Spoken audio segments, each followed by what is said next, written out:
if I could have your attention, we're going to get started with the program. Sorry to interrupt. Keep eating, get some cookies, all that stuff, but we do want to stay on time, so once again, I just want to thank everybody for being here again. This is a tremendous turnout once again, and like I said, the 53rd annual Athlete of the Year Luncheon, so we're very proud of this event and so forth, but you know, I look back, I just want to say a few words before we begin. You know, everybody on this campus will say, you know, this is one of the nicest events on campus, whether, you know, for the college, for athletics, whatever it might be, and I was thinking about that, and it is, and it's all about the student athletes. I mean, every year, our student athletes, I'm just so amazed at the young men and women that we produce. And the bottom line is, this event is because of you. And I look around the room here, I see so many sophomores. I mean, really, I look at, you got, you know, Austin, Noah, Tori, Maya, I mean, just Mia, just so many people, so many sophomores in here that have had just a tremendous 2 years here. And when you look at it, that's what our job is as athletic administration and coaches and everybody. That's what we're here to do. So make sure you leave here and say, wow, that was a great experience. We're all proud of what you've done here. Seriously, we're going to have a great day here honoring all of you. And not everybody's sophomore, but when I look around, there's a lot of sophomores. And we just want to tell you, this is today's for, to thank you for what you've done for us and how you represented our department. Okay? And I look at this, I look at Courtney, Barbara, I look at Ron. How fortunate were you to coach your own daughter? I've seen our kids come through here, the Marsh family, the Millers, Mariucci's. You know, we've all provided this experience for our own kids, and that's pretty rare. So I just want to tell Ron and Courtney, you know, that's a tremendous opportunity too. So let's just give it up for all these athletes right here today.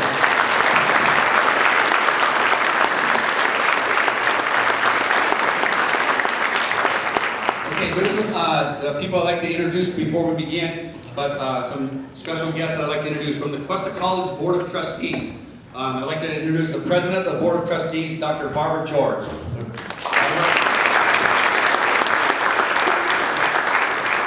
Also from the Board of Trustees, Trustee Mary Strobridge and Student Trustee Jordan Jansen. From Mary and Jordan. From the Cuesta College Administration. And there's a lot here today, so I appreciate their support of athletics over the years. But Superintendent President, and let's save our applause till I get through them. Superintendent President Dr. Gil Stork, please stand. Vice President of Student Services, Dr. Mark Sanchez. Vice President of Administrative Services, Dan Troy. Executive Director for the Foundation and Institutional Advancements, Shannon Hill. Dean of Academic Affairs, Dr. Jason Curtis. Dean of Student Services, Catherine Rienstra. Dean of Institutional Research, Dr. Ryan Cartnell.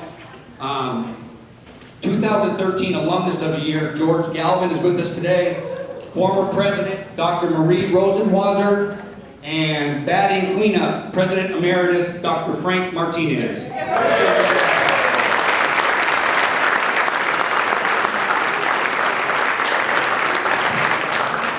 Our Athletic Booster Club, I'd like to just mention who's here today. Tremendous people to work with. It's one of my favorite things to do within my job is to work with our athletic boosters. They work hard. They work with the Dockside Restaurant and doing barbecues at the end of the year, raffles, auctions, the whole ball of wax. They're just tremendous people, hardworking for our student athletes.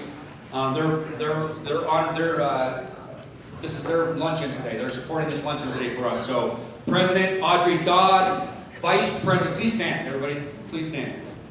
President Audrey Dodd, Vice President Stan House, Abby Woodward, Darlene and Ken Kellett, Nancy Webb, Jason Curtis, Mary Rash, Jim Sunderland. So thank you guys for all your work.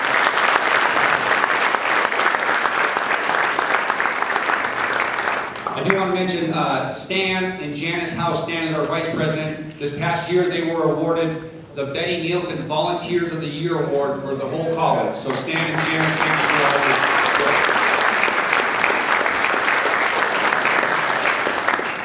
Our sponsors and partners, and they're here every year. I love them that they come and support us. But from Rabobank, Chairman of Community Leadership Groups, Steve Hardy, and Vice President Lisa Adams. So Steve and Lisa, thank you. Rabobank's hosted our men's basketball tournament for 49 years. 49 years. From Phillips 66, Superintendent of Health, Safety, and Environment, Kristen Kopp. Kristen, thank you for being here. From Camp San Luis Obispo, Commander Lieutenant Colonel Angel Ortiz and Captain Sean Summerall. Thank you. From the United States Air Force Special Ops Division, Sergeant Daryl Guadio. From Columbia College, and again, great supporters of our athletic department, Director Teresa Genova. And from Affinity Chiropractic Center in San Luis Obispo, we work a lot with them and they help us with our physical exams. Jeff Heiner. Jeff, thanks for being here. Okay, with that, I'd like to introduce Dr. Gil Stork, Superintendent and President of Cuesta College.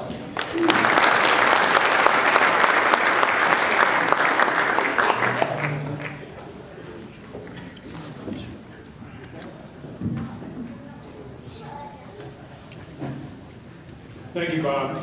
Appreciate it very much.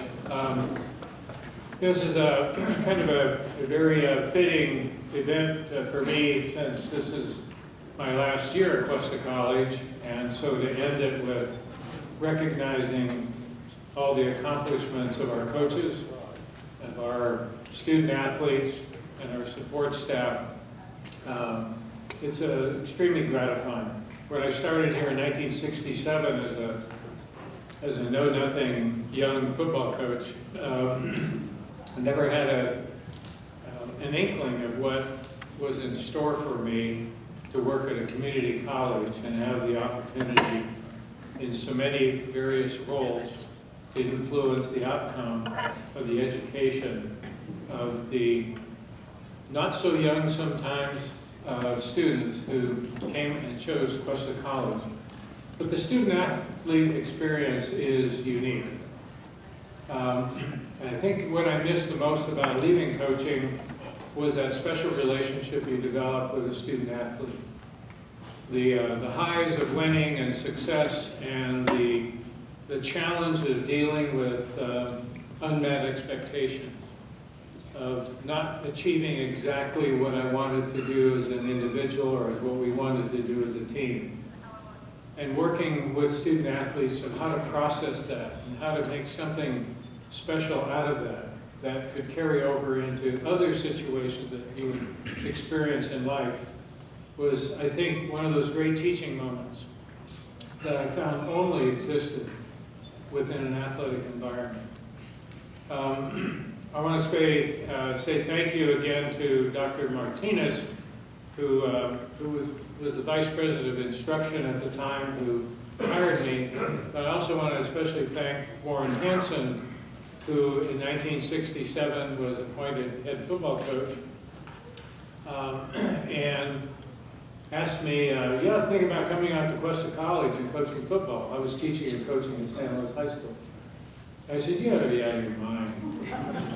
Of course, we were over across the creek in what's now the California Conservation Corps, and it was just barracks and cows on the campus and pretty primitive surroundings. And he said, well, come on out and watch the practice. So I came out and watched the practice, and I was further disillusioned by the fact that I think there were 19 or 20 players. They were lined up on one side of the field and walked across the field picking up rocks. You know?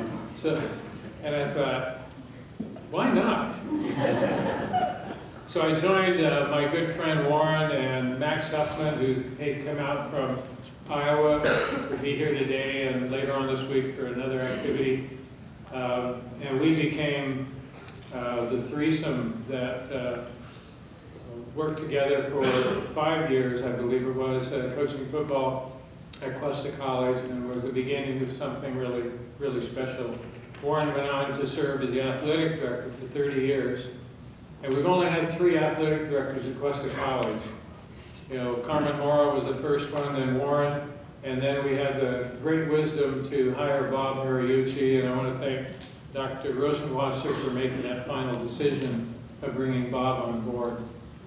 Without outstanding leadership and conviction that athletics is about experience, it's about growth, It's about creating a pathway for students to further their education, whether it be learning how to manage their life or achieving a scholarship. It's a great vehicle for growth and development. So I'm going to miss this opportunity, but I won't be staying away because I'll be at the next one next spring. So I want to say thank you to the student athletes for choosing Cuesta College, number one, but also investing your commitment to be the best. Taking the opportunity to listen to your coaches most of the time, listening to your conscience, respecting your teammates, and respecting their accomplishments, and becoming a better person because of that. And to the parents who are here today, raise your hand if you're a parent supporting your student athlete today. I want to thank you for your trust in this college, that you turned over your son or daughter to us. There are many, there are 114 community colleges and a zillion other universities and colleges that could have been chosen, but you made the right choice. And I want to thank you for that. And I hope that your experience as a family is something that will mean a lot to you in the future. So thanks for being here today. We're, when you walk away from here today, you're going to be all pumped up. Because it's not just about athletic accomplishment. To see what these students have done both athletically and academically is just off the chart. And that's the inspiring thing for me. It's the full advantage of a college experience, a college student athlete experience. So thank you all for being here, and I'll be watching the satisfaction meter at the end to make sure that you're on track. So thanks, Bob.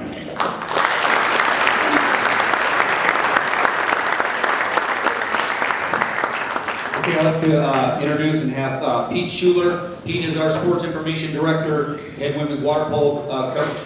But I also want to thank Pete for all of the hard work that he puts in throughout the year to promote our student athletes. Seriously, he does a tremendous job. I think you see that, and I want to thank him. This luncheon right here does a lot of work for us. So, Pete, thank you very much.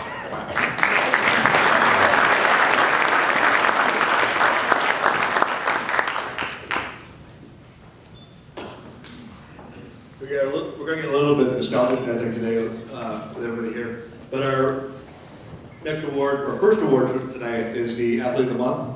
And we're going to ask all the student athletes who will be Athlete of the Month to come on up here. We have an extra poster. We have a new style for the poster. I don't know. I remember 1996, Gil and Warren and I were down in High Garrison Street at Cellular One, and we started this program. It's now become a state program. And we've got a new art design, Anthony Herrera up in Foundation, changing around the art design forces here, so pretty snazzy this year. We also this year, if you've been listening to ESPN 1280, we've started a Athlete of the Week. So we have the Athlete of the Week, Athlete of the Month, and now we're here for the Athlete of the Year. So I don't know how much further we can break it down. But there we go. So I'll invite them all up, and we'll start with September. We have from wrestling is Anthony Lugo, and from volleyball, Kelly Cole.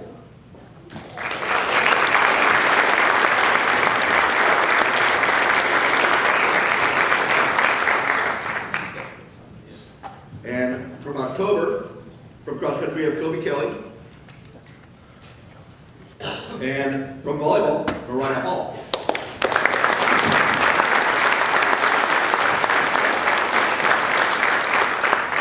We're at 50% so far. In November, we had Brad Dennis from water polo and Mia Viss from water polo.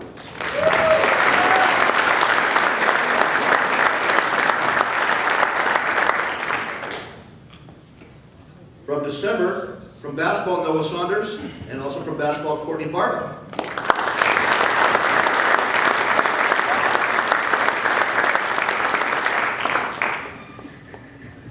In January, we stayed with basketball. We had Finn Whetstone from the men's team and Maya Armenta from the women's team.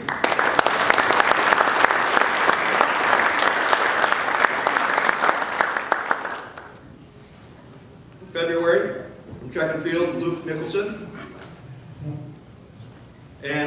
softball, Cindy Doherty.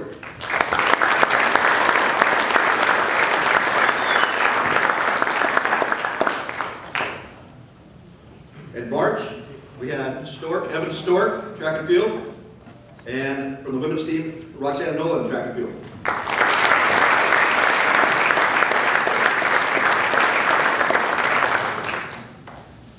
And in April, it was all swimming. We had Austin Barton from the men's team, and Tori Wright from the women's team.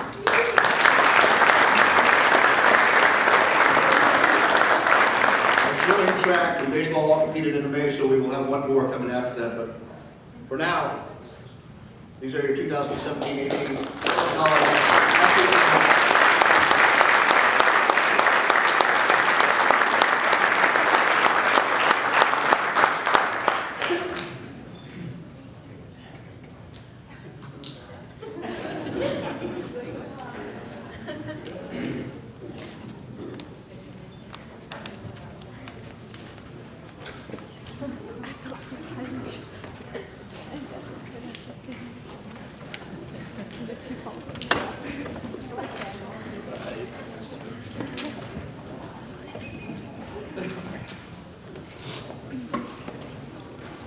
All right, next I'm going to ask Warren Hanson to join me up here.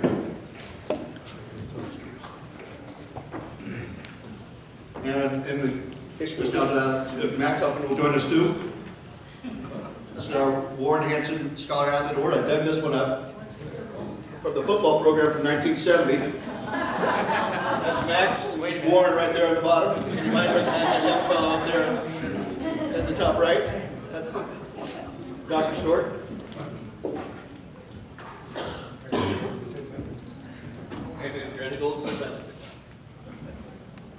So I was feeling a little bit older earlier this week when I realized that only Bob Wilson and Rusty Blair have been coaching here longer than I have, but now I feel better because I wasn't born yet.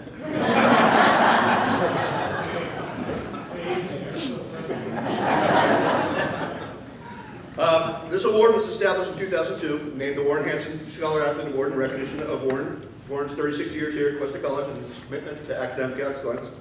The student must maintain a 3.5 GPA and be nominated on basis of their citizenship and athletic performance. We have two winners this year, one male, one female, and our first winner from the men's is Chandler Mankins from Swimming Untitled.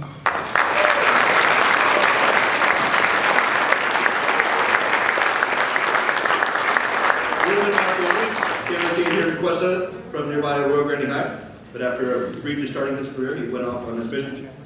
He's a two-time All-Conference first-team selection, two-time All-State second-team selection. This year he was selected as an All-American in water polo.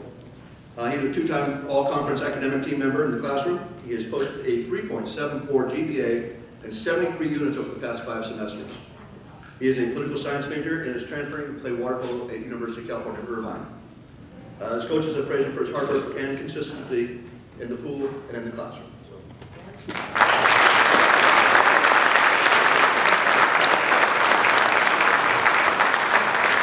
Chandler's a goalie, and it's well known in water polo circles that goalies are the smartest players. You think that a ball thrown at you is going to be tough, but it's actually, you have to be pretty smart to do it. And our position is goalie. And our next Warren Hanson Scholar Athlete from the female side is also a goalie, and that's from women's water polo, that's Mia Viss.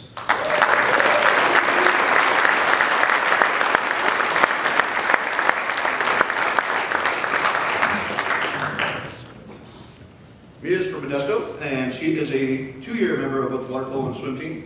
She's a 2-time All-Conference first-team selection in water polo and earned All-State and All-American first team this year for water polo. She has received 1 A- here at Cuesta College. She has posted a near-perfect 3.97 GPA and 57 units over the last 3 semesters. She is a public health major, and she is considering either Arizona State or San Diego State to continue her academic and athletic career. So, we have this,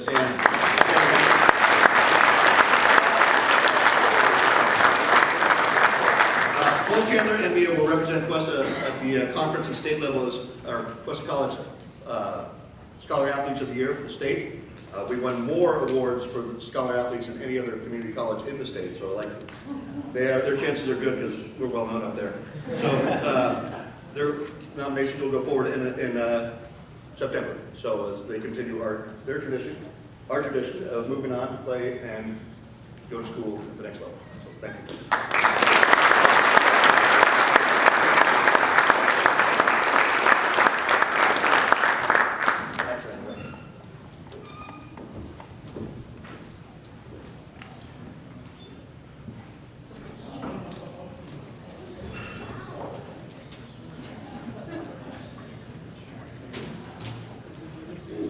Our next award is our oldest award. It started back in 1966. It's the George Severia Career Student Athlete Award. It's based on points the student athlete builds over their career, and a little bit about the man who's named for it. The award honors and serves as a memorial to George Severia. George served in World War II and is a graduate of the original San Luis Obispo District Junior College in 1948. He was chosen captain of the football team in 1947. Executive member of the student body, dedicated student, and extensively involved in the community. He's well respected by his peers, coaches, teachers, and teammates. He truly exemplified the meaning of student athlete and succumbed to leukemia in 1961. This award takes into consideration the student athlete's career as an athlete, their involvement in the college and community, sportsmanship, citizenship, coachability, and leadership on and off the field. It pretty much encompasses everything we want here from our student athletes at Cuesta College and what they could carry on to the next level. Cuesta College athletes lead Cuesta make an impact at the community at large, and this award, this is the 53rd year we've done this. Our winner this year from swimming and diving is Austin Barton.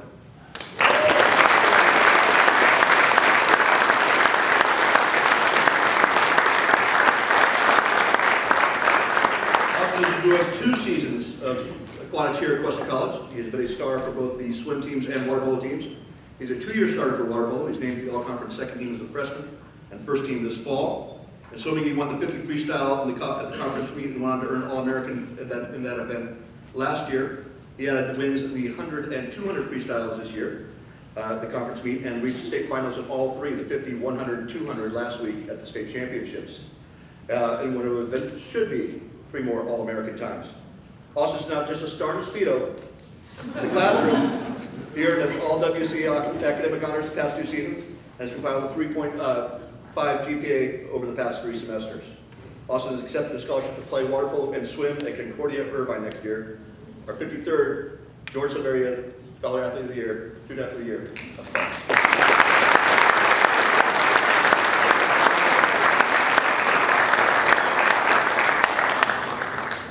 Let's open up Bob.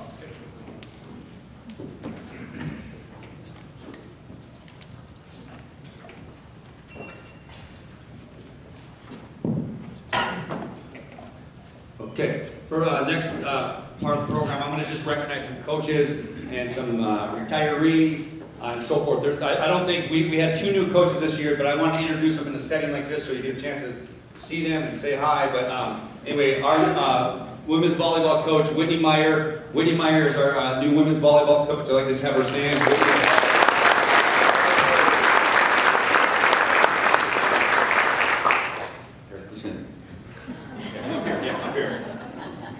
Actually, Whitney's been Rocky's assistant, Rocky Nystrom, for 6-7 years. She played at Cuesta College. She went to UCLA, was a grad at UCLA. Again, took over this fall with Rocky, and we look forward to the volleyball program and so forth. You're going to do awesome. So, thank you, Whitney. Our head women's softball coach, Janelle Guadagno. Janelle, come on up.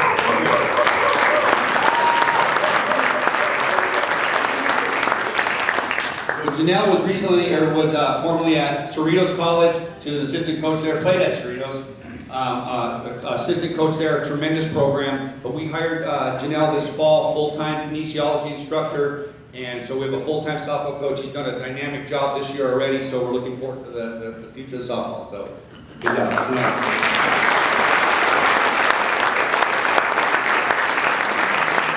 right, we had a coach of the year, our Western State Conference selects coaches of the year. This year we had one coach that was selected. Tremendous job. John Marsh was named Western State Conference Men's Swim Coach of the Year. So John, congratulations.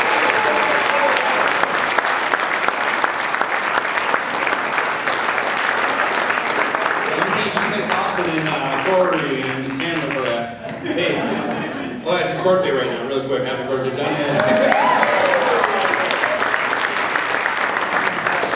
No, but this, the men took first in conference. John we had 7 men and 5 or 6 women go to the state meet this past weekend. They did a tremendous job there. Seriously, all 4 men's relays placed in the top 8. You'll see individual stories, Tori and Austin and so forth. A lot of good accomplishments this weekend. I think we have 9 All-American times for the men's relay teams that might come forward here in the future. So, good job, John.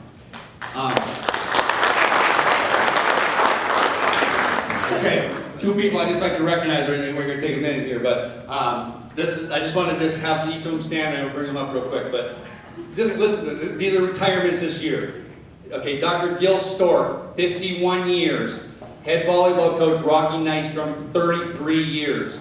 So I just want you both of you to stand right now. Just, that is a tremendous...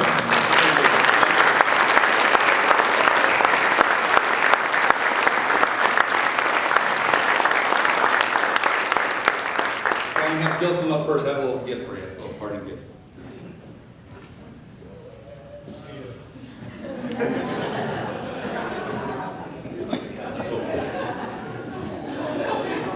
I mean, when you just say, when you just look at the history of both of those 51 years and 33 years, that's just a tremendous accomplishment, career, and how do you not just, it's remarkable. So, I can't imagine the number of people that you've influenced over the years. Employees, coaches, student athletes, students, the whole ball of wax. It's an amazing career.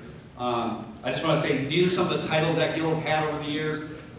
Superintendent, a lot of titles in that span. Superintendent President, Vice President of Student Services, Dean of Instruction, Division Chair of Physical Sciences, Interim Vice President, Interim Dean, Math Teacher, Dean of the Night, Assistant Football Coach, Physical Education Instructor. I think you're even an Assistant Baseball Coach at some point. I was, yeah. 2 of them. Yeah, 2 of them.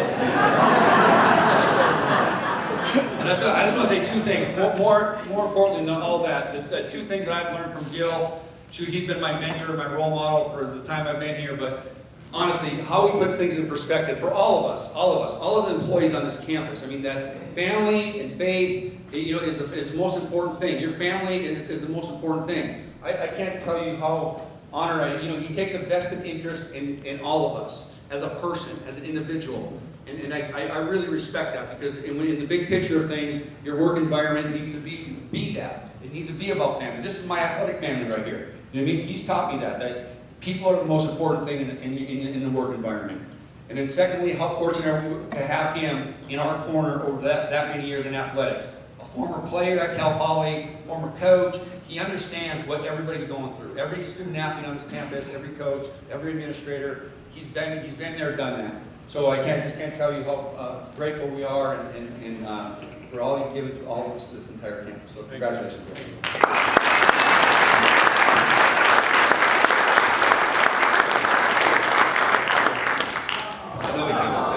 We started a tradition when we have a retiree, we give them a varsity Letterman's jacket. But Gil he already retired in 2004, so this is his old jacket here. I'm not getting you another one. I don't have any money to get you a new one. So this is the varsity Letterman's jacket that we got Gil. Thank you, Jan. Thank you. We got this back in 2004, so good job.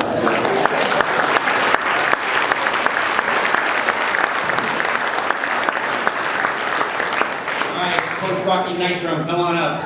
Coach Rocky Nystrom.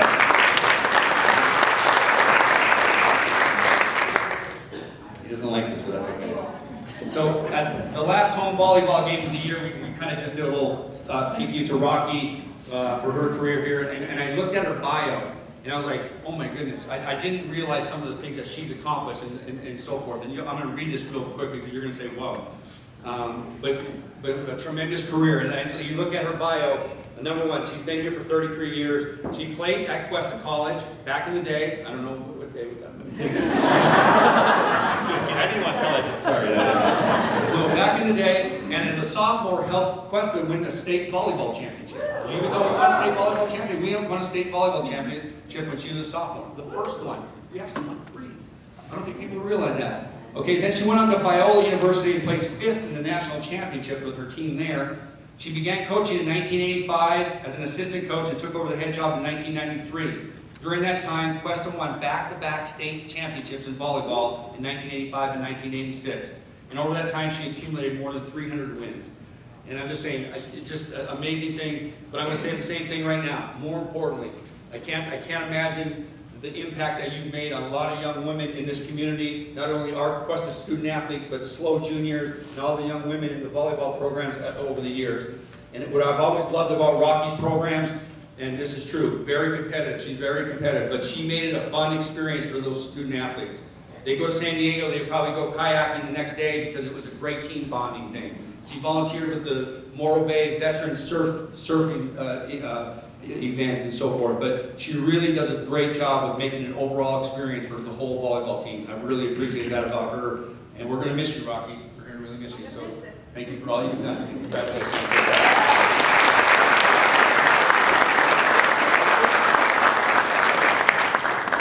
I'm so excited to give this. Listen, okay. So, varsity Letterman's jacket coming your way. So instead, but look at, so we got a Patagonia jacket. She has a cabin up in Kings Canyon. So this is a beautiful Patagonia jacket. Coach Rocky nice them on the front right there, and we just thought you'd probably get more use out of that.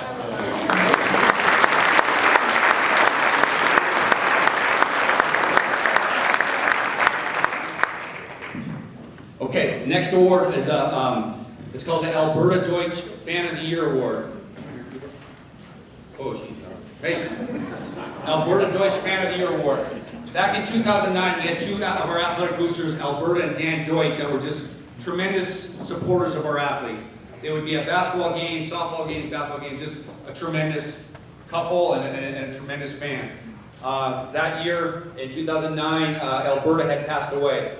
And as a club, we figured we wanted to recognize her and continue her memory, so we created the Alberta Deutsch Fan of the Year Award.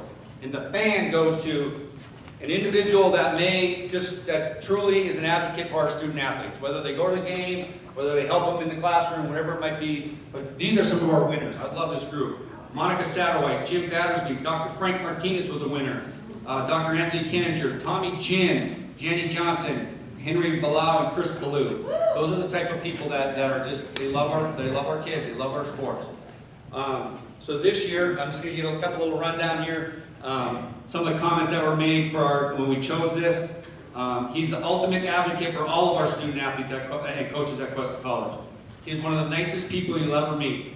He goes the extra mile to help our student athletes, especially in the area of tutoring them to succeed as students. Our recipient is not only an avid runner, but likes to swim laps with his friend Greg at lunchtime. Our recipient once worked at NASA.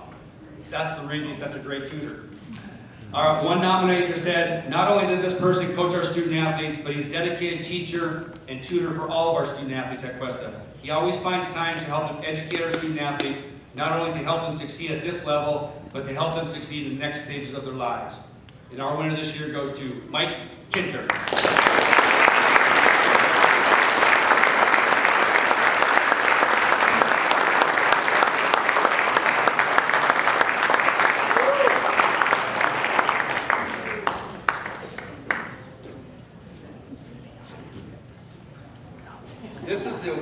This is the Alberta Deutsch Fan of the Year Award.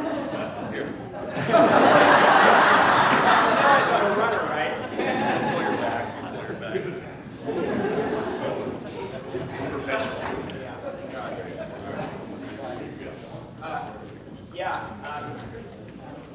I'm supposed to be giving oral exams in my statistics class right now. I guess they'll understand. Thanks a lot. It's funny, I was just paging through the program, just very casually, and then I saw my name. You know how your name stands out when you either hear it or you read it?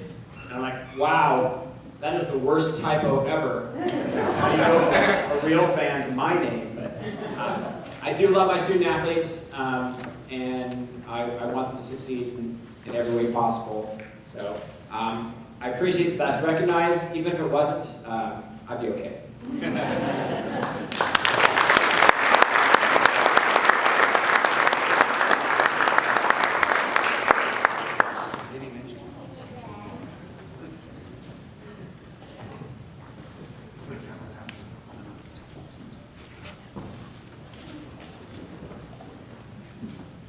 Yeah, I was going to bring this out earlier. When Warren and Max came up, Warren, Max, and Gil, this is the helmet that they used back when they were here. I think that was Gil's Stork's helmet over at Cal Poly. Okay, sorry.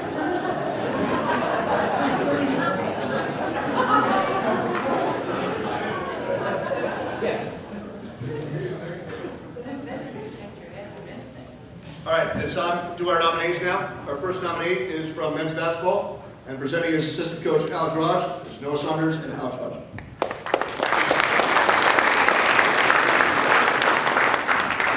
How are you guys doing?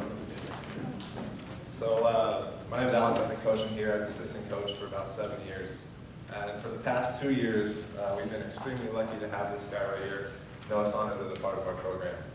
And we're actually really lucky to have him here today. Noah was supposed to be on a string of official visits ending, next Sunday?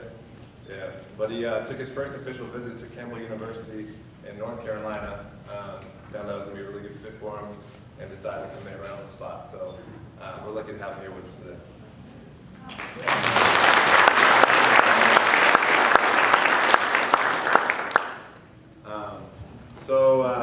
I'm really happy to be talking about Noah here today. Like I said, we've been really lucky to have him as a part of our program. I could stand up here and tell you all about his statistics, and that would probably impress you because he's been a leading scorer, leading rebounder for the past 2 years. But I think what's more impressive is talking about him as an individual and the type of person that he is for our program. Noah came in as a skinny kid that we knew had a lot of potential coming out of Colorado, but originally he's from Pittsburgh. I think he wants you guys to know that. A little bit from everywhere too, Hawaii as well, and some other places. He's a military kid. And being with that, he's just, like I said, very respectful. From the jump, it's been, yes, coach, yes, sir, look in your eyes when you're talking to you. Very coachable, great citizen on the court, off as well, very good student. He's been our team leader on the court for the past 2 years, but officially for this last year as a team captain for us. And just a great guy to have as part of the program. Really good teammate, really good individual, just all around. And we're just really excited for you, Noah, for your next step. We know this guy has an extremely hard work ethic. He leads on the court by his play and by not only in games, but in practice. He brings it to practice every single day, and that's all you can ask for from a guy, especially a guy who's a star like he is. You don't get that all the time, somebody so coachable like that. And so we just wish you the best of luck on your next step. I know you're going to do very well out there, continue to grow as a person, individual, and as a player. And we're just proud of the man that you are, and wish you the best of luck, Noah.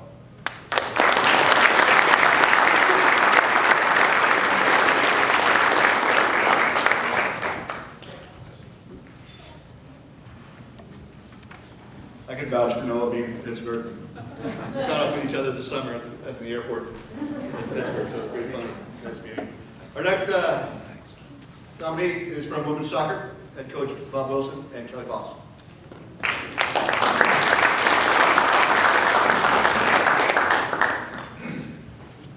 Well, Pete kind of pointed out that I'm one of the oldest coaches at the school here. Thanks a lot.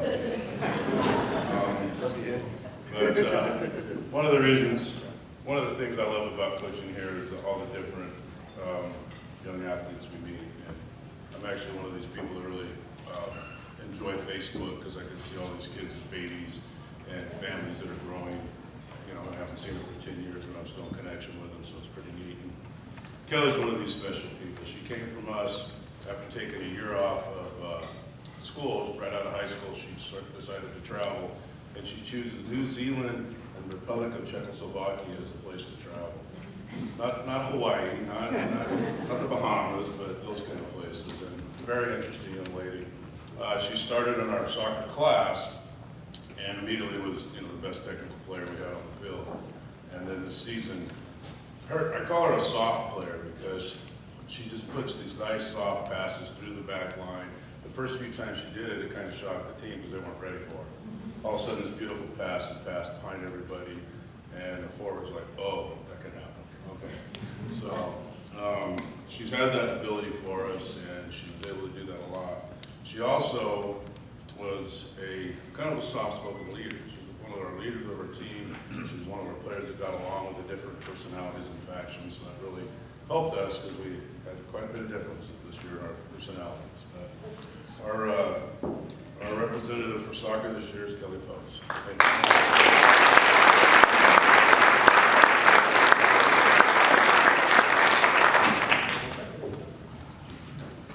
Our next nominee is from cross country, and it's Kobe Kelly with his coach, Brian Logan.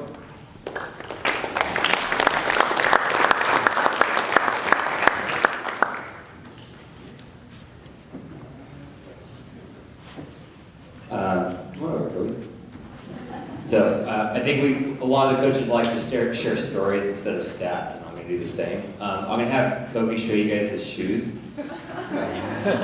They're like the SpongeBob SquarePants shoes, but he also has this very nice button-up t-shirt on, which is emblematic of Kobe. He takes things very seriously at times, and at other times is very fun-loving. So I like that he wore this ensemble today because it gives you a read into his character.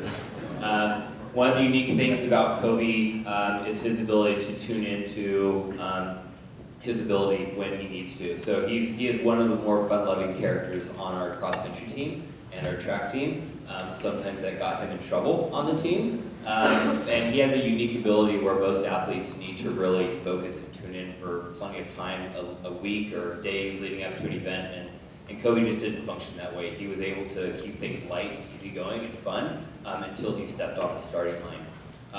Some of my favorite races of Kobe's is talking about his ability in pain threshold. For those of you who aren't familiar with it, in Kobe's world, it exists in a face kind of like this. And it usually started from the very start of the race until the very end of the race. So Kobe and I both know that he's a modest talent in terms of cross-country runners, and we wanted to get the most mileage out of his modest ability. So his ability to tune into his pain threshold and run as hard as he could from the start of the race until the end of the race is really how we got the job done. So two ways that Kobe was able to do that this season was at our Southern California Championships. So we had this plan for the guys to go out and be in like the top 30 or 40 competitors in a 200-person race. And when you can imagine being, running with 200 other competitors in a tight, packed area, that can sometimes not go very well. And it didn't go very well for Kobe in that moment. So he actually got pushed down to the ground and trampled over by a couple hundred people. And he rose at the back of the pack and he saw 200 people running away from him. And he knew that he was going to have to really employ his ability to deal with pain threshold in that moment. And by and large, he came past 4 miles and ended up as our number 1 guy in the race by the end of the race and qualified for the state championships as an individual. So that was really one of my favorite races. I didn't know anything happened to Kobe. I didn't know anything during the race. I was just like, why is Kobe way back there? And I was like, oh, he's moving up. That's good. And then he was our first guy. I was like, well, good job, Kobe. He was like, yeah, I just got ran over by 200 people. So that was a story to talk about. And my other favorite race was this past weekend, our conference championships. And our men were going after a conference title, and we knew that Kobe had the ability to do really well in a 10K, which is 6 miles and a touch more on the track. And our plan was really to, in these types of races, the best athletes, the fastest athletes like to sit at the back and kick at the end. And we didn't really want Kobe to be in that position because we knew it wouldn't go very well. So our plan was to push pain threshold again from the front. So Kobe led the whole thing. And it ended up really well for us. He ended up placing 8th, scoring points for the team. And there are a lot of other competitors who were better than Kobe in their ability level, but they couldn't match his mental toughness. So they ended up falling off the back of the pack. And instead of those guys getting Kobe at the end like they could have in a slower race, he was able to use his abilities as a mental tactician to make sure that he finished where he wanted to go. And he ended up, as a result, qualifying to the Southern California Championships. So that's a little bit about Kobe Kelly.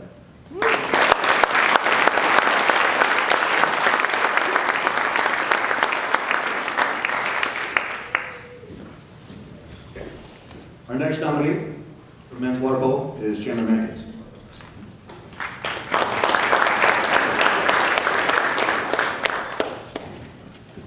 Chandler Mankins, how do we start? I've known him for 9 years. Besides my son Eric, I've coached Chandler longer than anybody else. We started in club water polo as a freshman, a little snotty freshman hanging on a cage where I told him to get off the cage. To now, going to UC Irvine and transferring and playing water polo at a Division I school. Let's see, what else you want to say? We got to say, yeah, I know. There's a lot of, you can't say them all. I've coached both his brother and his sister along the way, and they're all amazing. And it's really due to his parents. They've done a great job of raising their kids. So I want to thank you for giving us the opportunity to coach them. I remember sitting in the living room 6 years, and I've never recruited a kid for a 5-year plan. So don't listen about the 73 units that he did. It took us 5 years. He spent the first semester with us and left after the first semester and went on his mission. And was gone for basically 2.5 years. Came back 2 years ago, lost a lot of weight, no leg strength, and we spent the next year trying to rebuild everything that we had done in the first semester of his college career. Then this year he blossomed, and he's going to go play at UC Irvine for one of my ex-students that I coached in high school, Mark Hunt, who's the coach at UC Irvine. He has an immediate chance to play immediately, and he'll do outstanding in life and everything else. Chandler Mankins.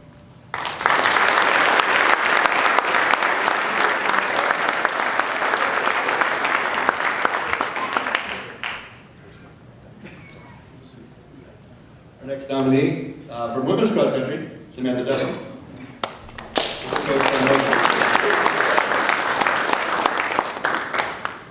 So I just saw you guys. All right, this is Sam. More stories. Sometimes when you have athletes, you have to trick them into doing things that they don't normally want to do. So I told Sam we had, before she came in her first year to run cross country with us, that we had mandatory summer practice. And Sam showed up, and she was the only girl out there at summer practice. And she gave me a look and said, why am I the only one here? I was like, well, you're the only one that's really dedicated enough to put the time in. So that was the start of our relationship. And it's been really, really, really good since then. I wrote Sam a little note. We did this senior send-off day thing, so I wrote all the seniors that were second years that are heading out. We gave them all rose, gave them a little card. And I told Sam that of all my time here, in 11 years, she's probably the athlete that has been my favorite to coach. It's doesn't have anything to do with her ability level. It just has to do with her qualities as an individual person. She's stuck with the program through good times, bad times. She is the only women's distance runner we have on the team this semester, so she does 100% of her runs by herself. I come out with her at 1 p.m. to do all of her workouts by herself out at the track. She's gone to all the practices I've ever asked her to go to. She's never skipped one that I could think of, unless she got my blessing first. She had good role models her first year, so she came in as sort of the deer in headlights. She had, again, a modest level of talent coming out of high school, and didn't know what she was able to do, but she had some goals that she thought she would be able to achieve. And she had some good role models in last year's Athlete of the Year, Miranda Dashian. And so Miranda really took Sam under the wing and taught her how to be a more committed athlete. So Sam took it under her own abilities this summer to train all by herself. All of her runs, her 12-mile runs, her workouts, never skipped days, any of that type of thing. Works a full-time job as well. Is also enrolled in full-time classes like we all are. And Sam has done a heck of a job turning herself into a really good runner at the end of the day. She's improved by about 30 seconds over a mile from what she was able to do in high school. Those of you who are a little bit familiar with the track, it's about 200 meters faster than she was in high school. It's a long, long ways. And she's really changed as a person too. As our team captain this year, she's really taken a lot of the other athletes under her wing to help them to grow, and has never been afraid to take challenges in this second year for her upbringing. It's really a joy to be able to coach Sam, and I feel like we say we get a lot of good athletes, and we really enjoy coaching them, and I really don't know if I'll be able to coach someone with as much pleasure as I have had coaching Sam in my career. So I've been blessed to have her on the team.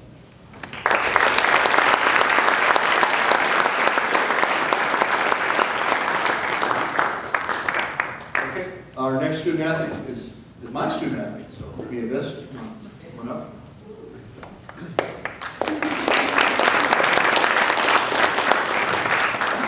Mia came to Cuesta after playing 1 year in the goal at Untitled in Modesto, and she was coming in to compete against two players who had started their whole high school careers.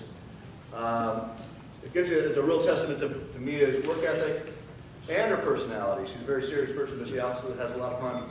At some point during that season, about 2 or 3 weeks in, the other two players just said, we're going to help support Mia to get her better.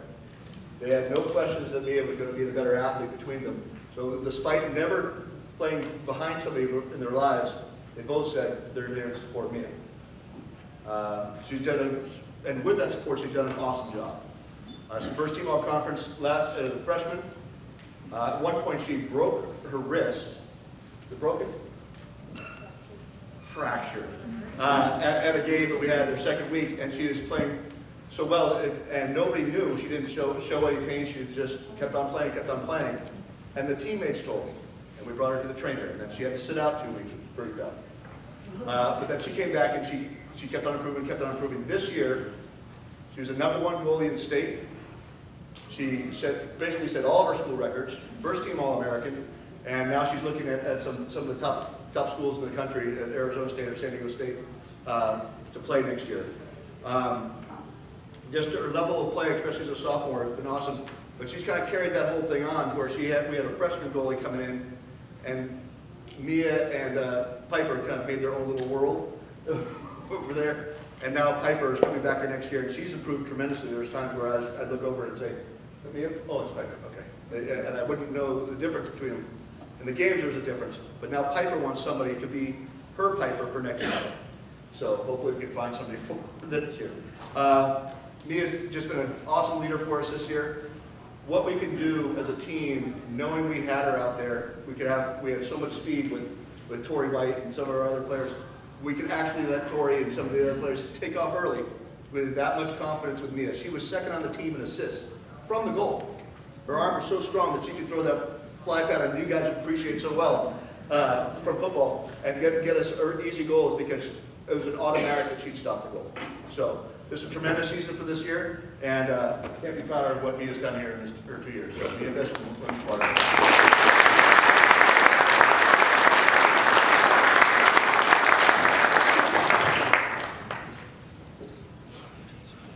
Okay, Brian. Again, Brian Loker. He'll be up here all day. So from men's track and field, Luke Nickelson.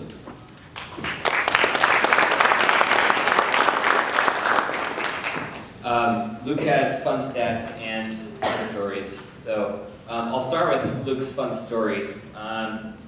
In 2016, our men's track and field team won the conference championships. The first conference championship Cuesta College men's track and field team has won in our school history. At that time, that was a really cool opportunity for us. And at that time, Luke was doing track and field at Allen Hancock. Luke loved what we were doing so much in terms of our team atmosphere and our coaches that we put together that he decided that he wanted to be a part of that in the future too. So I can't say that we stole Luke from Allen Hancock, but Luke did decide that this was going to be a better place for his future track and field. And he decided to transfer here from Hancock. And we've been fortunate to have him ever since. He has set our school record in the triple jump, jumping 48.2. And he is ranked number 2 in the state right now in that event. And he's also our school record holder in the long jump, first male, well, or female to ever go over 24 feet at 24 feet 4 inches in the long jump. He's also ranked number 2 in the state in that event. And he's also on our leaderboard, I think number 7 all time for the high jump at 6'6". He also has participated on our 4x1 relay. And the thing that stands out about Luke the most is his competitiveness. He is there to win at all moments, and it's fantastic to watch. Some of his best jumps this year have come at times when people that he's competing against have surpassed his mark in that meet. And he decides that's just not good enough for him. So he's going to have to do a little bit better. So the next opportunity he has to get on the runway, he surpasses whatever that kid's mark was and ends up winning the meet. And that's more or less happened all year.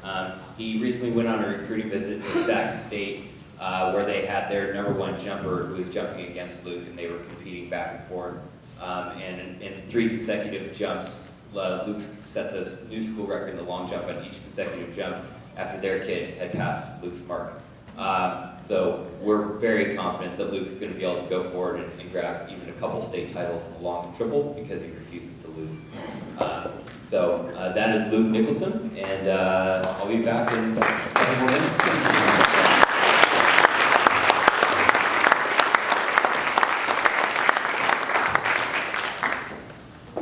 Okay, we bring John Marsh back up for men's swimming with Austin Barton.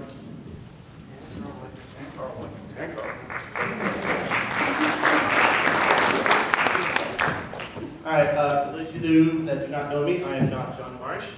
I am Carl White. I've been Marsh's assistant for the last 5 years, and this is my first ever luncheon, so thanks for the invite.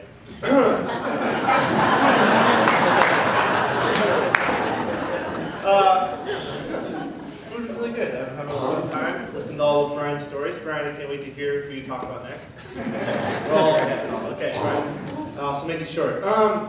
You know, Austin's from Oregon, and as a water polo player for 9 years and coach for 5, when you think about Oregon water polo, you think of, they got like 1 or 2 guys up there that can maybe throw the ball kind of hard.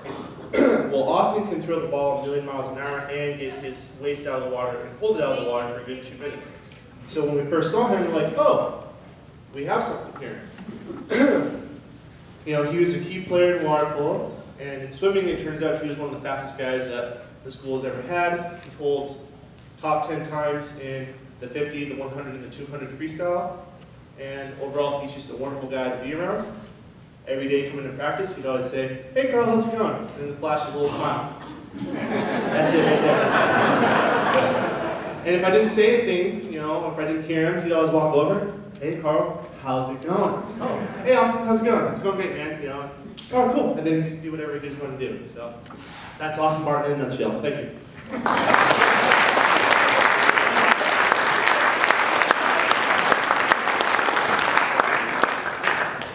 Okay, one last time I'd like to welcome Brian Nolan back up here for women's track and field with Roxanne Nolan.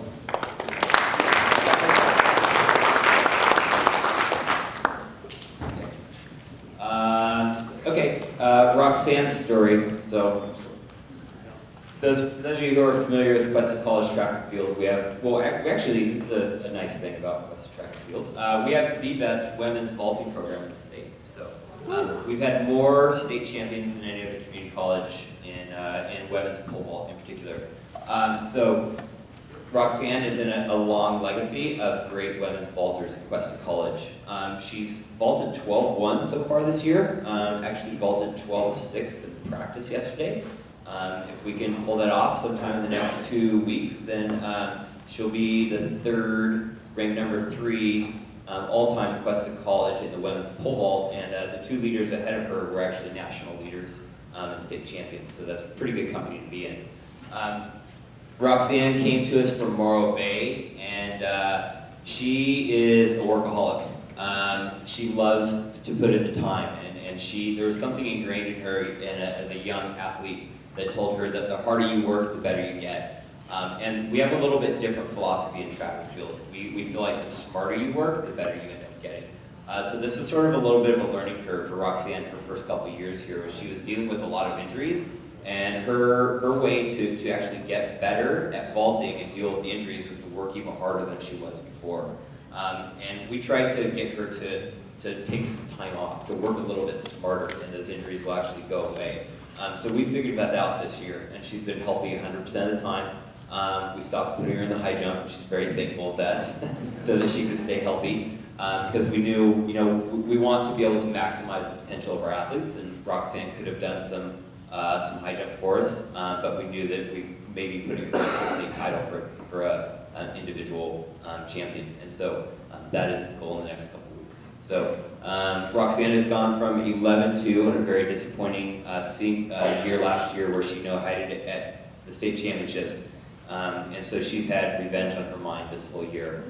So we have 2 more competitions to get through. The Southern California Championships this weekend, and then the state championships following that. And she is currently about 6 inches better than the rest of her competition, and hasn't been beat all year by any community college competition in her pole vaulting event. And her mental confidence is just off the hook right now. So she's in a very good space. We can't wait to see what she can do with the rest of her year. And aside from all those things, she's been a very, very pleasant young lady to work with. Very academically focused, knows what she wants, has told me that on numerous times this year, and had some conversations about how we're going to help her to get better. And she's been a fantastic athlete to work with.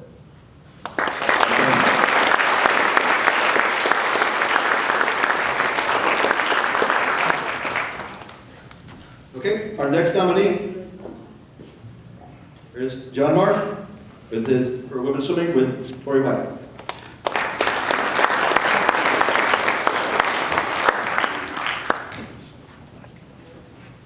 Back at it again. Tori White, played water polo for Pete, swam for me, so we kind of got a combination here of her. In read her description, it's a fierce competitor. Well, we looked at it a little different. We looked at a little sibling rivalry with her and Katie. Every day in practice, her sister was on the team. They complained a lot. They really did. But when it came to race day and race time, they were amazingly healthy and wanted to compete. At state, Bob's been at state with his daughters. They do this thing at the relays where they put music on and they play music, and the girls' relay goes first.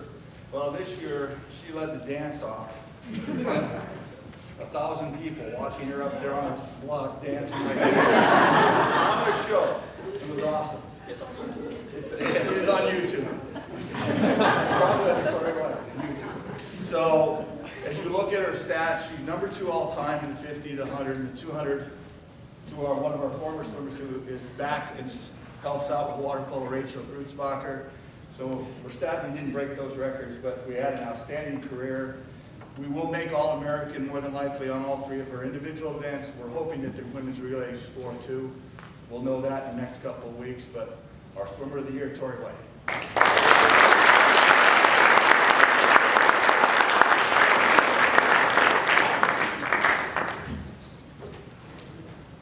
Okay, next up, from baseball, Coach Bob Miller and his nominee, Andrew Navigado.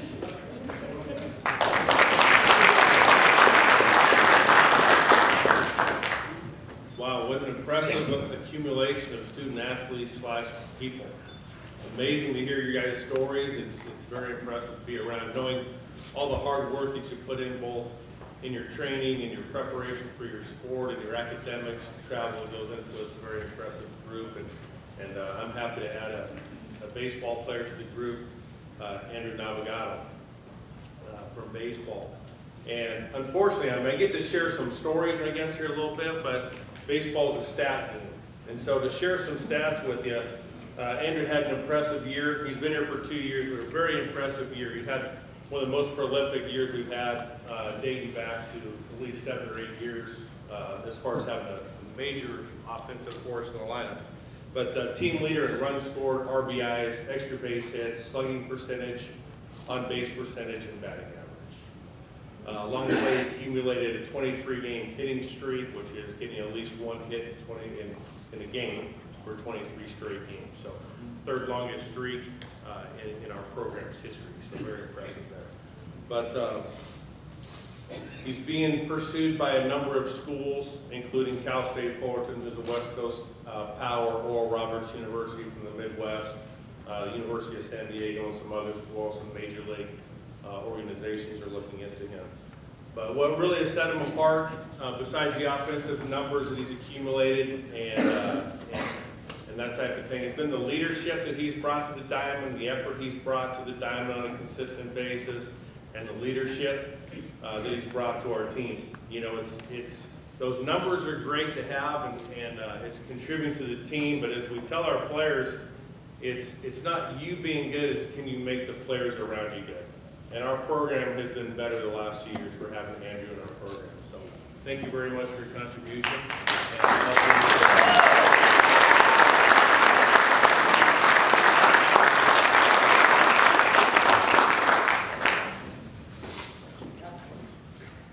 Next up is women's basketball, Coach Ron Barba and his MVP, Courtney Barba.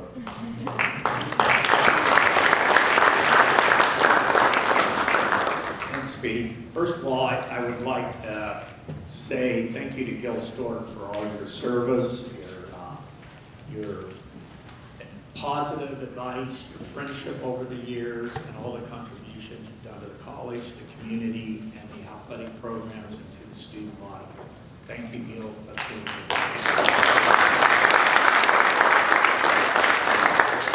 Gil was actually my minor league baseball coach, I think somewhere in 1965. So, anyway, thank you, Gil. Next, it gives me a great deal of pleasure to introduce my daughter, Courtney. And obviously, Courtney was a product of Rigetti High School down in Santa Maria, and she was born into a family of basketball. Her brothers all played. She has 2 older brothers, and I think she got to see a lot of players along the line through my coaching at Rigetti, St. Joe, and a number of high schools down there. One thing is, Courtney has her own mind. She had the opportunity to obviously move on to universities and colleges with her 4.2 honors in high school and being an all-state basketball player, etc. I worked very hard to try to get her to come to Cuesta College, and she went and looked at all the other colleges that she had interest in. But one of the things is, I think she had a burning desire to want to play and compete still. And so with that, I told her, yeah, but you can't pick another junior college if you decide in our conference. So what she decided is she would put me to a contract. She's the only player in the history of my coaching that made me sign a contract with her. She plans on going into law and communications, by the way, so smart girl. I was very fortunate enough to have her come here. I know that wins don't always define you as a player, but real life experiences can drive you and make you a better person, and the life lessons you learn along the way can really make you make that aspirations to bigger and better things. I know the part first year didn't turn out the way she wanted it to. I ended up having open heart surgery that first year. We were off to a good start. Things kind of were there. They were competitive. And I think there was this drive, oh God, next year will be it. Well, the next year came, and unfortunately, we got off to a great start, 4-1, and we lost about 3 or 4 sophomores. Courtney became the lone sophomore again. Well, it was at that point she knew that being injured, she had to be an example. She played with a growing pool. We got off to a 4-1 start. But I think what really developed was her leadership. And she realized being a player and being a coach's daughter, there's also a sign that you have to lead by example. And I think that's one thing Courtney did for us this past year is she led by example. One of the things our team was noted for was defense. We were number 20th in the state in team defense at points given up. And Courtney was actually one of our leaders in steals for the past 2 years, and also a conference leader in steals.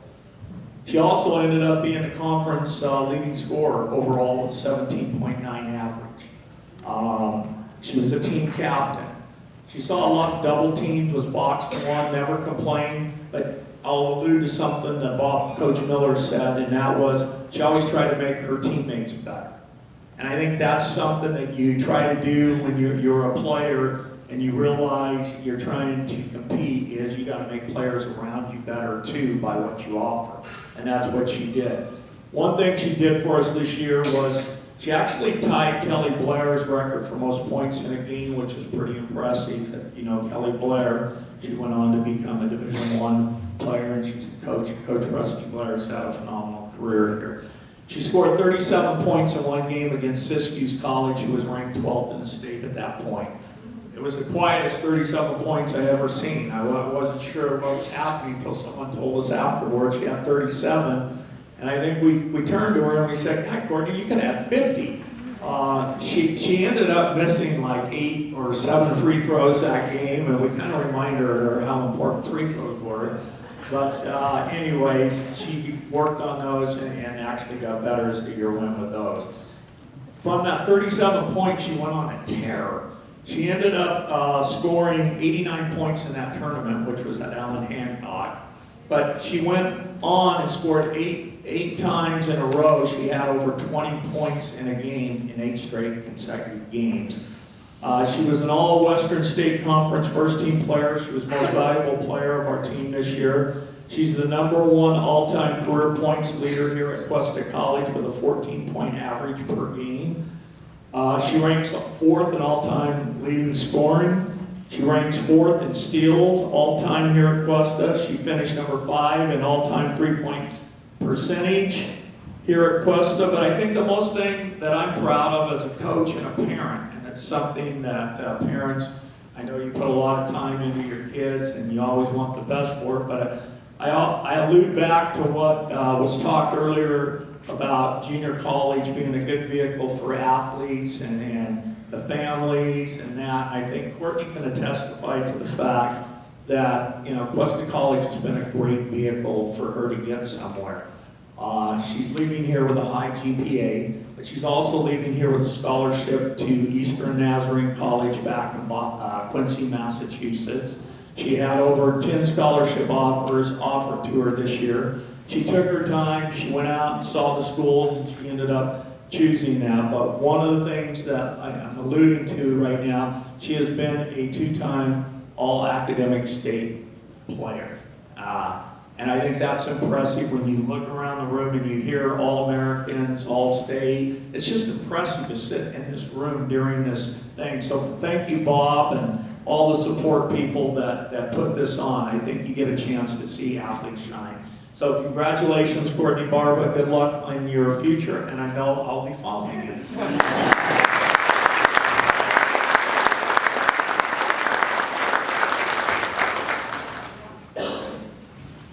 Okay, our next presenter is first-year coach Woody Meyer, and our nominee, I'd like to go over Woody's blog.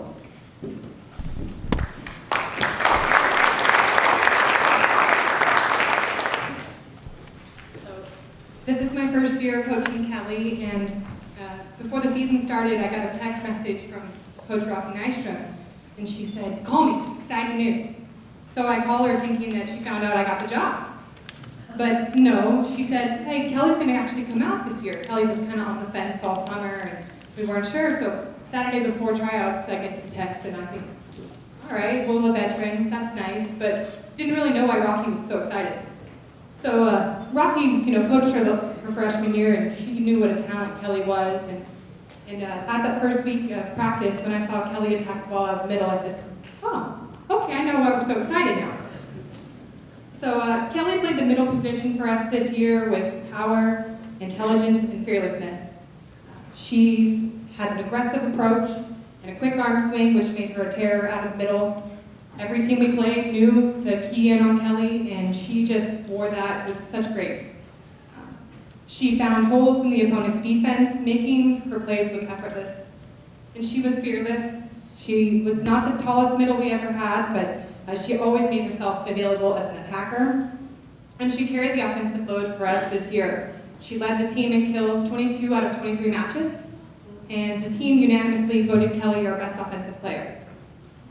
In addition to her outstanding front row play, the team needed Kelly to play all 6 rotations. She provided a steady presence in serve, receive, and defense, roles that she never played in freshman year nor in high school. So Kelly took power behind the service line, and she is tied for second in the school history with 71 career aces. Her standout performance this season earned her first team all-conference honors.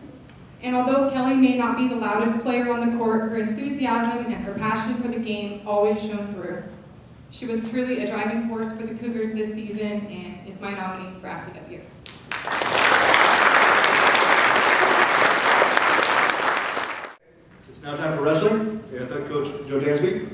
Jace Hereford is nominated.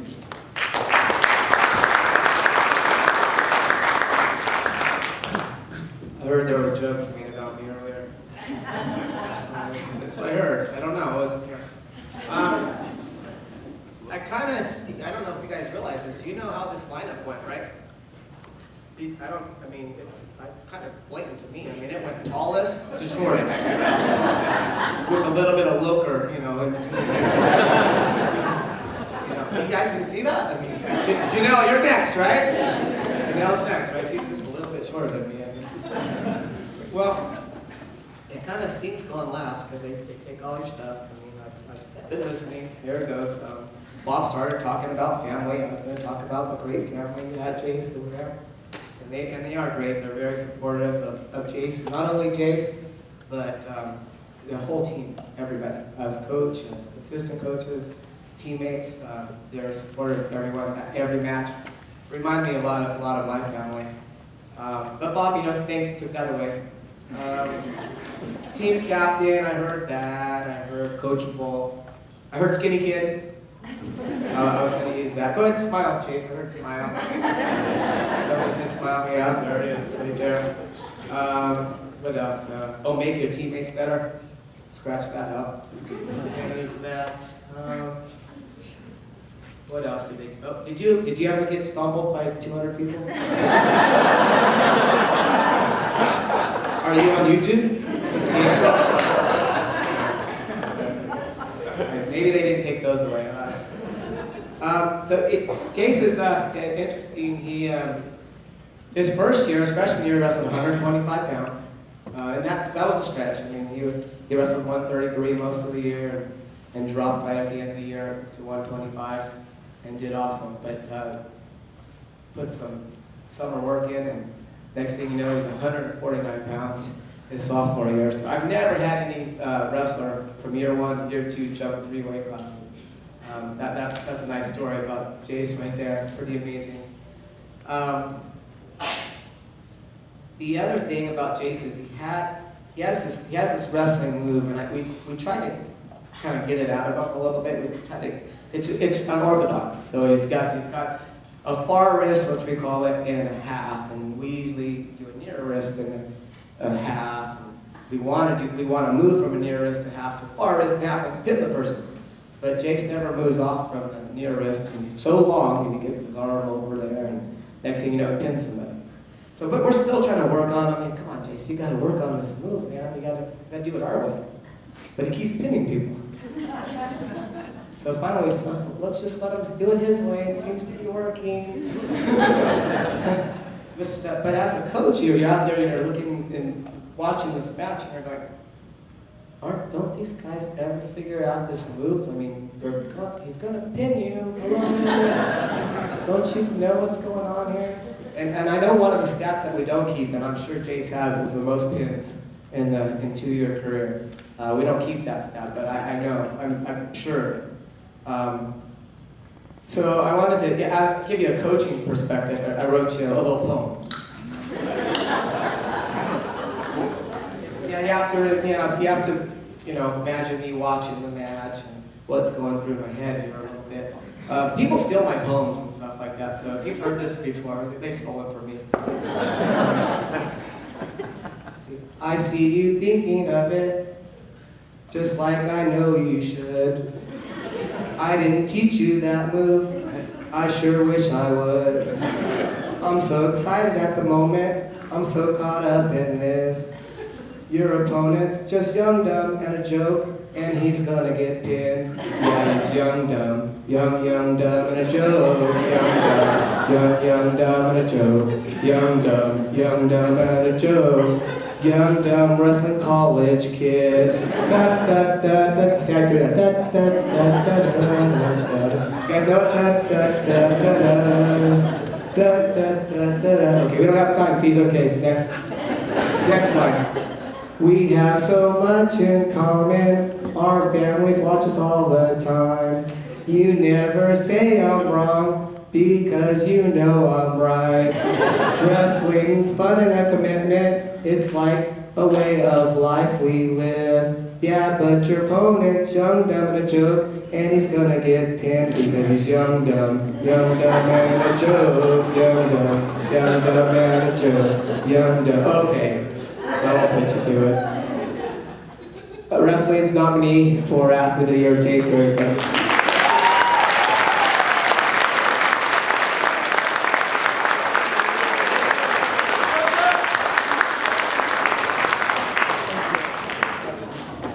And we have one more. We have our first year softball coach, Janelle Madonna. You see what's going on? And she's here talking about her nominee, Sydney Doherty.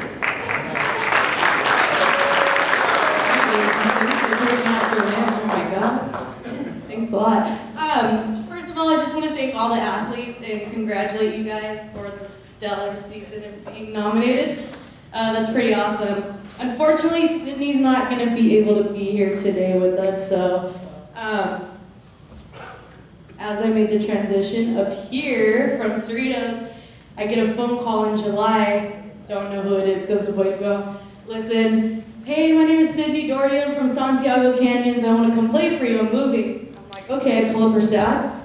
I'm like, oh my God, we could not throw this kid out at Cerritos. She stole on us like 12 times. And the 3 times I played them, I'm like, yes, come and play for us, please. So she was great. Definitely stepped in to be a leader. We only got her for 1 year, so definitely stepped into that leadership role.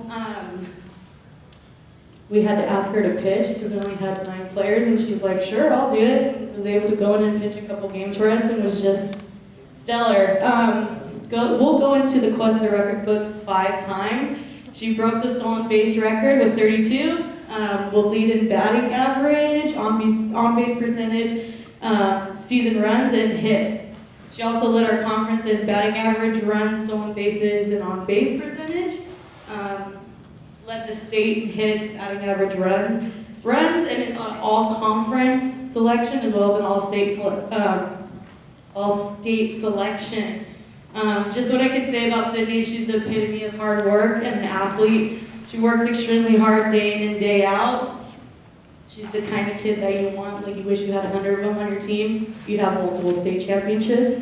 Other than that, she's being heavily recruited by up to 10 D1 schools. She comes to my office one day, a couple weeks ago, she's like, hey, I want to talk to you. I'm like, oh my God, what's going on? You can't quit. We're only down to 9, please, no. So she says, I don't want to play softball anymore, my heart's not in it. And I go, great, well, what do you want to do? I want to go to acupuncture school. Great, let's find the best acupuncture school we can find for you, and let's get a degree. So she is now currently back in Arizona, and she will be starting at the Phoenix Institute of Herbal Medicine and Acupuncture.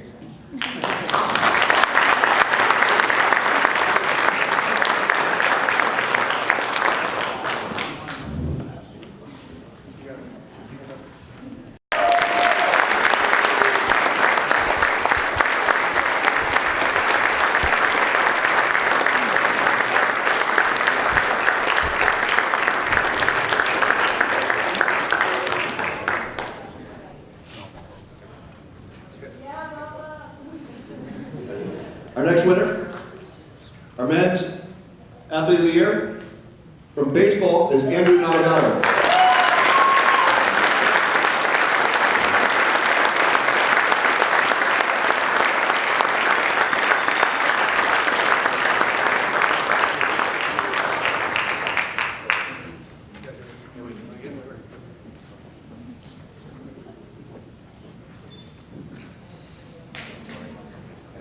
As tradition in the last decade or so, we'll have our nominee or our winners say a few words. Okay, no one told me I could speak. But I just want to say a quick thank you to the coaches and my family for supporting me all these years. It's been such an incredible season. I couldn't have thought that it would end this way. But I remember starting out and I said, hey coach, I really want to break 2 minutes in my 2 free. And I really want to beat Rachel. He's like, all right, like this is how you're going to do it. And I did break 2 minutes. I was super happy with that. didn't beat Rachel. But I'm not done swimming yet, so I'm going after you again. But yeah, it's been an incredible season. Thank you to all the staff for supporting us. Thanks to the athletic trainers for putting up with us.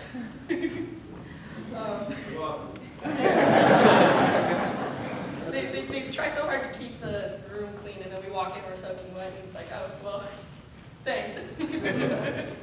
So, but yeah, thanks to everyone, and it's been a really good season. Thank you.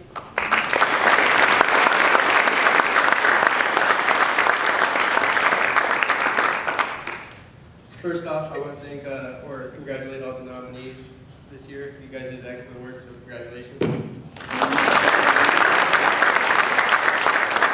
want to thank Mr. Murray for having a great atmosphere of the athletic bus team, so thank you very much.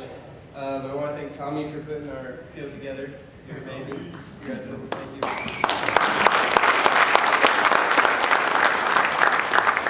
want to thank my coaching staff. You guys shaped me as a player I am today, so appreciate it, especially you, Gov. Thanks for teaching me how to hit. Appreciate that. Thank you to my parents for driving all the way out here. Appreciate that. Love you guys. Thank you.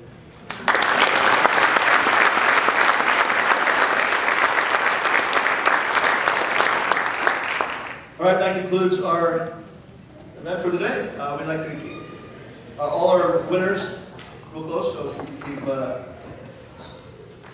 Bob wants to close this out, so we'll just. Close it up. Just one thing, we want to thank Dockside again for the great lunch, Dockside. And Nancy Webb made all these pictures over here, Nancy.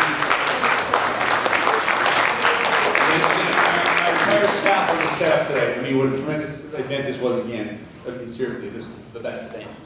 Good job, man.